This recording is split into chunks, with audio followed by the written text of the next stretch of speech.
வணக்கம் friends. Today என்ன மேட்சுக்கான prediction பார்க்க போகிறோன்னு பார்த்தீங்கன்னா, ICC women's T20 third match. South Africa women's, West Indies women's 2 team தான் மோத போகிறாங்க. இந்த மேட்ச் பார்த்தீங்கன்னா 4th அக்டோபர் ஈவினிங் 3:30க்கு மேட்ச் ஸ்டார்ட் பண்ண போகிறாங்க. எங்கன்னு பார்த்தீங்கன்னா துபாய் இன்டர்நேஷ்னல் கிரிக்கெட் ஸ்டேடியத்தில் தான்.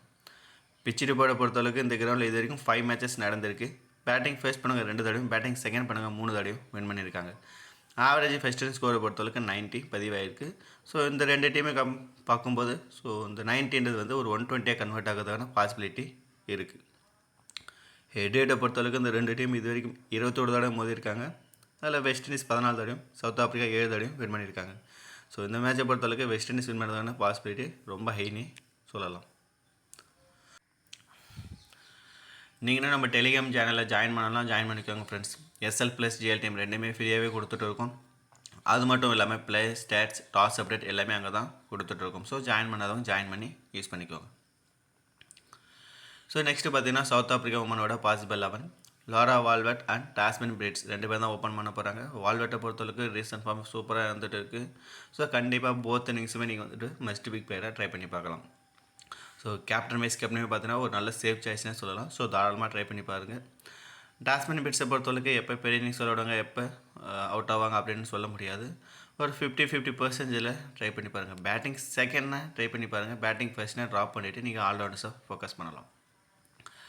அன்றைக்கி பாய்ஸ் இவங்களுமே பார்த்தீங்கன்னா டீசெண்டாக பேட்டிங் பண்ணுவாங்க அண்ட் பவுலிங் ஆப்ஷனுமே இருக்குது. ஸோ எந்த அளவுக்கு வந்துட்டு பவுலிங் கொடுப்பாங்க அப்படின்றது தெரியல.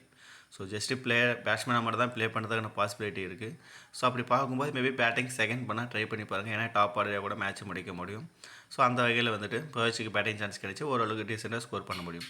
ஸோ பேட்டிங் ஃபர்ஸ்ட்னால் நீங்கள் தாராளமாக ட்ராப் பண்ணிவிட்டு மிடில் ஆர்ட்ஸை ஃபோக்கஸ் பண்ணிக்கோங்க.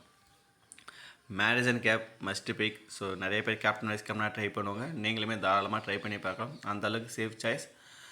So batting and bowling option இருக்கிறதால கண்டிப்பாக நிறைய பேர் கேப்டன் வைஸ் கேப்டனாக ட்ரை பண்ணுவாங்க. ஸோ கண்டிப்பாக உங்கள் டீம்லேயுமே நீங்கள் வந்து மல்டிபிள் டீம் கிரியேட் பண்ணுறப்ப இவங்களை கேப்டன் வைஸ் கேப்டனாக ட்ரை பண்ணி பாருங்கள்.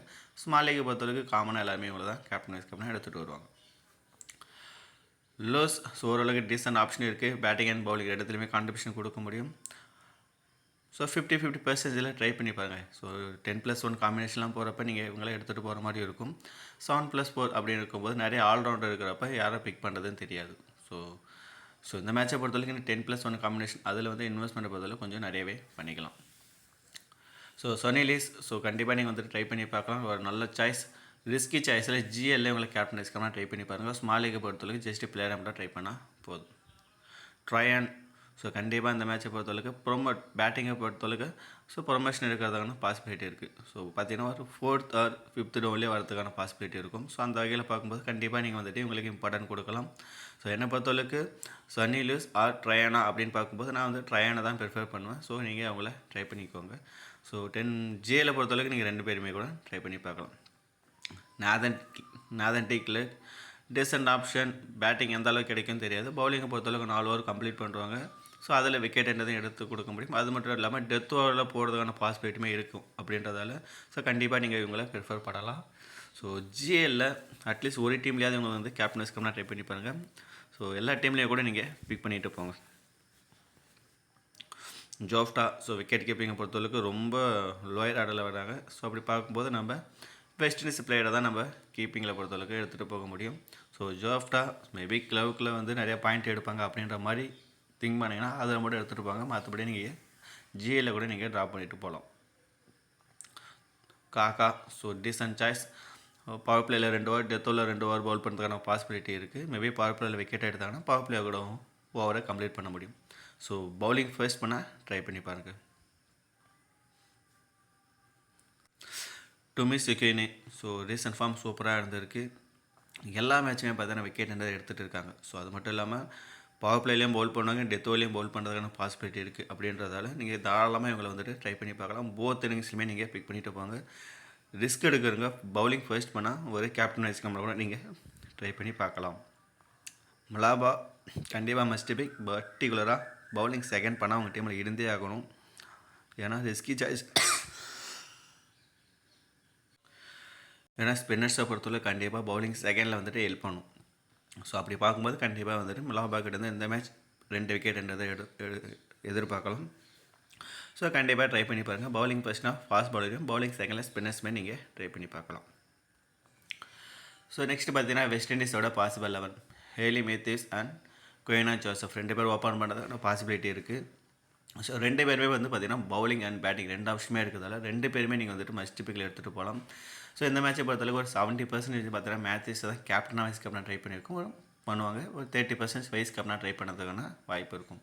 ஸோ கண்டிப்பாக நீங்கள் 2 பேருமே வந்து போத் இன்னிங்ஸ்லேயும் மஸ்ட் பிக் பிளேயரை எடுத்துகிட்டு போயிட்டு கேப்டன் வைஸ் கேப்டனாக மேத்யூஸை ட்ரை பண்ணிக்கோங்க.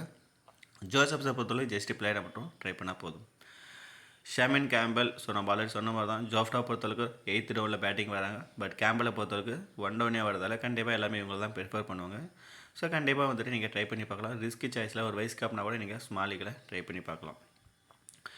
ஷஃபன் டைலர் ஸோ வெயிட் பண்ணி பார்ப்போம். ஜோசப் ஓப்பன் பண்ண போகிறாங்களா இல்லை டைலர் ஓப்பன் பண்ண போகிறாங்கன்னு. ஸோ ஏன்னா வெஸ்ட் இண்டீஸை பொறுத்தளவுக்கு சீரியஸுக்கு தகுந்த மாதிரி ஓப்பனர்ஸை மாற்றிட்டு இருக்காங்க. ஸோ அந்த வகையில் பார்ப்போம். ஏதாவது சேஞ்ச் இருந்ததுன்னா நம்ம டெலிகிராமில் போஸ்ட் பண்ணும். ஸோ இப்போதைக்கு ஜோசப் ஓப்பன் பண்ணுற மாதிரி கொடுத்துருக்காங்க. ஸோ ஆன் டைமில் எதாவது சேஞ்ச் இருக்கான்னு பார்ப்போம். ஸோ டைலரை பொறுத்தளவுக்கு பேட்டிங் அண்ட் பவுலிங் 2 ஆப்ஷனுமே இருக்குது. ஸோ பவுலிங்கு பார்த்தீங்கன்னா ரீசெண்ட் டைமில் அந்தளவுக்கு பவுல் பண்ணுறது கிடையாது. பேட்டிங்கில் மட்டும் தான் கான்ட்ரிபியூஷன் கொடுத்துட்ருக்காங்க.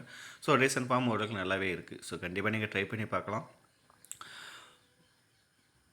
ஸோ ட்ரை பண்ணிக்கோங்க. டாட்டின் ஸோ ரொம்ப நாளுக்கு அப்புறம் ஸ்குவாடுக்குள்ளே வந்திருக்காங்க. ஸோ டாட்டினை பொறுத்தளவுக்கு நல்ல ஆப்ஷன் இருக்குது. இவங்களுக்குமே வந்து பவுலிங் சான்ஸ் இருக்குது. பட் ரொம்ப நாளுக்கு அப்புறம் டீமுக்குள்ளே வந்ததால் பவுலிங் கொடுப்பாங்களா அப்படின்றது ஒரு கொஸ்டின் மார்க்காக இருக்குது. சொல்லப்போனால் டாட்டினை வச்சுன்னு கூட ஓப்பன் பண்ணுறதுக்கான பாசிபிலிட்டி இருக்குது. ஸோ இதெல்லாம் வந்துட்டு டாஸுக்கு அப்புறம் எதாவது அப்டேட் இருந்தால் நம்ம ப்ரொவைட் பண்ணுவோம். அது வரைக்கும் நீங்கள் வந்துட்டு நம்ம கொடுக்குற டீமை நீங்கள் யூஸ் பண்ணிக்கலாம். ஸோ நெக்ஸ்ட் பார்த்தீங்கன்னா நேஷனை பொறுத்தளவுக்கு டீசன்ட் சாய்ஸ். ஸோ என்னை பொறுத்தளவுக்கு ஸ்மால் லீக்லேயே நீங்கள் ட்ராப் பண்ணிவிட்டு ஜிஎல்ல கூட ட்ரை பண்ணால் போதும். ஹென்ரி கண்டிப்பாக மஸ்ட் பிக். பவர் பிள்ளை 2 ஓவர் பவுல் பண்ணுறாங்க. மிடில் ஓவரில் 1 ஓவர், டெத் ஓவரில் 1 ஓவர் பவுல் பண்ணுறதுக்கான வாய்ப்பு இருக்குது. ஸோ கண்டிப்பாக இந்த மேட்சை பொறுத்தவரைக்கும் மினிமம் 2 விக்கெட் அப்படின்றத எடுத்து கொடுக்க முடியும். போத் இன்னிங்ஸுமே நீங்கள் மஸ்ட் பிக் பிளேயராக ட்ரை பண்ணிக்கோங்க. ஆலின் ஸோ நல்ல சாய்ஸ். பேட்டிங்குமே டீசெண்டாக கான்ட்ரிபியூஷன் கொடுக்க முடியும். அண்ட் பவுலிங்லையுமே கண்டிப்பாக மினிமம் 1 விக்கெட் அப்படின்றத எடுத்து கொடுக்க முடியும். ஸோ ஸ்மால் லீக்கை பொறுத்தவரைக்கும் கண்டிப்பாக உங்கள் டீமில் இருந்தே ஆகணும். தாராளமாக ட்ரை பண்ணிக்கோங்க.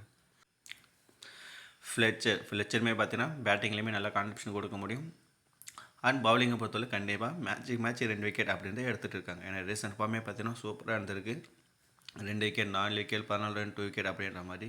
ஸோ ஏன்னா வெஸ்ட் இண்டீஸை பொறுத்தவரைக்கு உமன்ஸ் மேட்சாக இருக்கட்டும் இல்லை மென்ஸ் மேட்சாக இருக்கட்டும் 11 பேருமே பேட்டிங்கிறத ஓரளவுக்கு நல்லா ப்ளே பண்ணுவாங்க. ஸோ அப்படி பார்க்கும்போது யார் வந்துட்டு எந்த அளவுக்கு பேட்டிங்கில் ஸ்கோர் பண்ணுவாங்க இல்லை விக்கெட் எடுப்பாங்க அப்படின்றத ப்ரெடிக்ட் பண்ண முடியாது. ஸோ முடிஞ்ச அளவுக்கு வந்துட்டு உமன்ஸ் மேட்சை பொறுத்தளவுக்கு ஆல்ரவுண்ட்ஸை எடுத்துகிட்டு போக பாருங்கள். ஷமிலா கார்னல் ஸோ பவுலிங் ஃபர்ஸ்ட்னா ப்ரிஃபர் பண்ணணும். பவுலிங் செகண்டாக நீங்கள் ஸ்பின்னர்ஸுக்கு போகிறது நல்ல ஆப்ஷனாக இருக்கும். ரமராக் ஸோ கண்டிப்பாக அவன் டைமில் பவுலிங் செகண்ட் பண்ணால் இருந்தே ஆகணும். ஸோ எப்படி நம்ம சவுத் ஆஃப்ரிக்கா லாபாவை சொன்னோமோ அது மாதிரி வந்து ரமராக்குமே வந்து பார்த்தீங்கன்னா நல்ல குவாலிட்டி பவுலர். மேட்ச் விக்கெட் என்று எடுத்து கொடுக்க முடியும். ஸோ கண்டிப்பாக பவுலிங் செகண்ட் பண்ணால் ட்ரை பண்ணி பாருங்கள். ஸோ சிம்பிள் லாஜிக் தான். பவுலிங் ஃபர்ஸ்ட் பண்ணால் ஃபாஸ்ட் பவுலரையும், பவுலிங் செகண்டாக ஸ்பின்னர்ஸுமே நீங்கள் எடுத்துகிட்டு போகலாம். முடிஞ்ச அளவுக்கு ஆல்ரவுண்ட்ஸாக நிறையா பிக் பண்ண பாருங்கள். ஸோ ஸ்மால் லீகில் யாரை கேப்டன் வைஸ் கேப்டனாக ட்ரை பண்ணலாம் அப்படின்னு பார்த்தீங்கன்னா Matthews, Marizanne Kapp, Wolvaardt and Brits இவங்கெல்லாம் வந்துட்டு ஸ்மால் லீகில் கேப்டன் வைஸ் கேப்டனாகவும், ஜிஎல்லில் ட்ரை பண்ணக்கூடிய பிளேயர்லாம் பார்த்தீங்கன்னா டாட்டின், தாகா, லோசஸ் அண்ட் டைலர் இவங்கெல்லாம் வந்து நீங்கள் ஜிஎல்லில் கேப்டன் வைஸ் கேப்டனாக ட்ரை பண்ணி பார்க்கலாம். ஸோ நெக்ஸ்ட் பார்த்தீங்கன்னா 10+1 காம்பினேஷனோட எஸ்எல் டீம் பார்ப்போம். மேத்யூஸ் கேப்டனாகவும், ஹாரிசன் கேப்பாக வைஸ் கேப்டனாகவும் ட்ரை பண்ணியிருக்கோம். ஸோ நிறைய பேர் பார்த்தீங்கன்னா கிட்டத்தட்ட 7 பேர் நம்ம ஆல்ரவுண்டர்ஸில் எடுத்திருக்கோம். ஸோ இந்த மேட்சை பொறுத்தவரைக்கும் நீங்கள் 10+1 பொறுத்தளவுக்கு இன்வெஸ்ட்மெண்ட்டாக நிறையா பண்ணிக்கலாம். ஏன்னா ஆல்ரவுண்டர்ஸ் நிறையா இருக்கிறதால கண்டிப்பாக யாரை எடுக்கிறது அப்படின்னு கன்ஃபியூஷன் வரும். ஸோ 10+1 காம்பினேஷன் போகிறப்ப அந்த கன்ஃபியூஷன் இருக்காது. ஸோ டீமை நம்ம சேஃபாக எடுத்துகிட்டு போகலாம். ஸோ நெக்ஸ்ட்டு பார்த்தீங்கன்னா 7+4 காம்பினேஷன். ஸோ இதில் வந்து பார்த்தீங்கன்னா ஆல்ரவுண்டர்ஸ் 4 பேர் எடுத்திருக்கோம். டாட்டின் அண்ட் ட்ரைன் எடுத்திருக்கோம். இது இல்லாமல் நீங்கள் லூஸ் ஆர் ஹென்ரியை கூட நீங்கள் ட்ரை பண்ணி பார்க்கலாம். So next GL team 1. So இதில் வந்து பார்த்தீங்கன்னா சவுத் ஆஃப்ரிக்கா பேட்ஸ்மென்ஸை கவர் பண்ணியிருக்கோம். அண்டு வெஸ்ட் இண்டீஸை பொறுத்தளவுக்கு ஆல்ரவுண்டர்ஸை நம்ம ட்ரை பண்ணியிருக்கோம். GL team 2, GL team 3. So இது எல்லாமே பார்த்தீங்கன்னா ஒரு டெமோ டீம் தான். இதில் ஏதாவது பிளேயர் யாரும் ப்ளே பண்ணலை அப்படின்னா நம்ம டாஸுக்கு அப்புறம் டெலிகிராமில் போஸ்ட் பண்ணுவோம். ஸோ டெலிகிராமில் ஜாயின் பண்ணதவங்க ஜாயின் பண்ணிக்கோங்க. இந்த வீடியோ பிடிச்சிருந்தா நம்ம சேனலை சப்ஸ்கிரைப் பண்ணி லைக் பண்ணி சப்போர்ட் பண்ணுங்கள் ஃப்ரெண்ட்ஸ். தேங்க்யூ.